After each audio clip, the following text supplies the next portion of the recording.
In 1886, these streets ran red with the fury of a starving workforce at their breaking point. The Lion in Debenham is known for its warm welcome today, but in the late 19th century, it was the fortified heart of a village under siege. This was the era of the Great Agricultural Strike, a time when the rural poor of Suffolk were pushed to the edge of survival. When local farmers attempted to slash the already meagre wages of their workers, the labourers of Debenham didn't just walk off the fields. They rose up in a movement that became known as the Debenham Riots. The tension reached its peak in early 1886. Large angry crowds of strikers began to gather in the square, their voices echoing against these very walls. Because the Lion was the primary coaching inn and a symbol of the establishment, it became a strategic flashpoint. While the labourers organised their pickets outside, the local magistrates and landowners used the inn as their base of operations. The contrast was stark.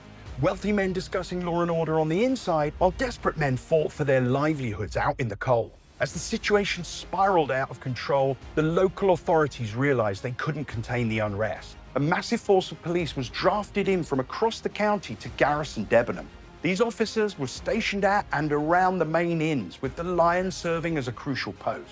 The village was effectively under occupation. History records that the police were met with stones and jeers as they patrolled the streets, protecting the blackleg workers who had been brought in to break the strike. It wasn't just a quiet protest, it was a riotous assembly. The air was thick with the threat of violence, and the doors of the inn were barred against the surge of the crowd.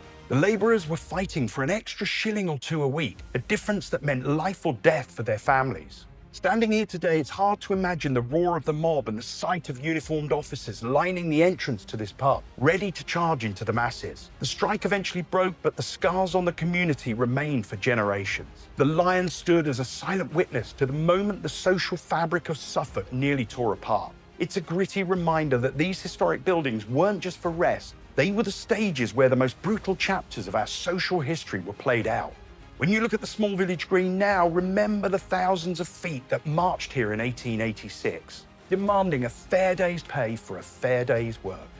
These videos help me spread the awareness of my nearby holiday business, Woodfarm Barns, by sharing historic stories of Suffolk. I'm indebted to the owner of the Lion, Leonora, for inviting me to come and film here today. If you enjoyed this video, please hit like, please leave a nice comment, and please subscribe to our channel for more content like it.